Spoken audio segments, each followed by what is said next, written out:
2 கொரிந்தியர் அதிகாரம் 9.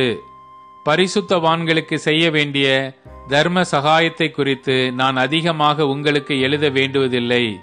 உங்கள் மன விருப்பத்தை அறிந்திருக்கிறேன். அகாயாவில் உள்ளவர்கள் 1 வருஷமாக ஆயத்தமாய் இருக்கிறார்கள் என்று நான் மக்கேதோனியருடனே சொல்லி உங்களை புகழ்ந்தேனே. உங்கள் ஜாக்கிரதை அநேகரை எழுப்பி விட்டதும் உண்டு. அப்படி இருந்தும் உங்களை குறித்து நாங்கள் சொன்ன புகழ்ச்சி இந்த காரியத்தில் வீணாய் போகாமல் நான் சொன்னபடி நீங்கள் ஆயத்தப்பட்டவர்களாய் இருப்பதற்கு இந்த சகோதரரை அனுப்பினேன். மக்கேதோனியர் என்னுடனே கூட வந்து உங்களை ஆயத்தப்படாதவர்களாக கண்டால் இவ்வளவு நிச்சயமாய் உங்களை புகழ்ந்ததற்காக நீங்கள் வெட்கப்படுவீர்கள் என்று நாங்கள் சொல்லாமல் நாங்களே வெட்கப்பட வேண்டியதாயிருக்கும். ஆகையால் வாக்குத்தத்தம் பண்ணப்பட்டிருக்கிற உங்கள் தான தர்மமானது லோபத்தனமாய் கொடுக்கப்பட்டதாயிராமல் உதாரத்துவமாய் கொடுக்கப்பட்டதாய் இருக்கும்படியாக அதை ஆயத்தப்படுத்துகிறதற்கு சகோதரரை ஏவி உங்களிடத்தில் முன்னதாக அனுப்புவது எனக்கு அவசியம் என்று காணப்பட்டது.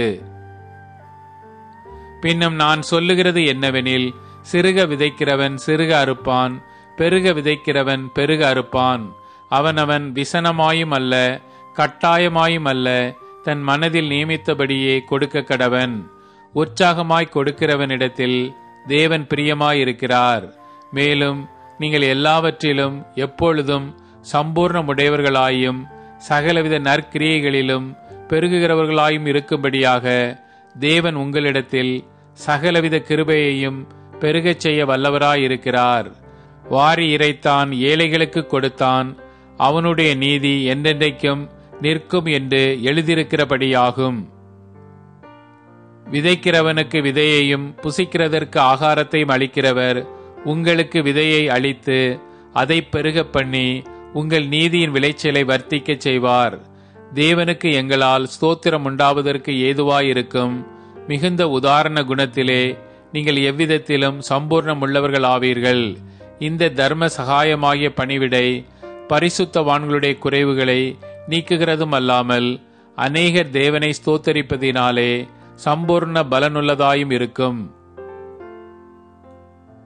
அவர்கள் இந்த தர்ம சகாயத்தினாலாகிய நன்மையை அனுபவித்து நீங்கள் கிறிஸ்துவின் சுவிசேஷத்தை கீழ்ப்படிதலோடே அறிக்கையிட்டிருக்கிறது நிமித்தமும் தங்களுக்கும் மற்ற அனைவருக்கும் நீங்கள் உதாரணத்துவமாய் தர்மம் செய்கிறது நிமித்தமும் அவர்கள் தேவனை மகிமைப்படுத்தி உங்களுக்காக வேண்டுதல் செய்து தேவன் உங்களுக்கு அளித்த மிகவும் விசேஷித்த கிருபை நிமித்தம் உங்கள் மேல் வாஞ்சையாயிருக்கிறார்கள்.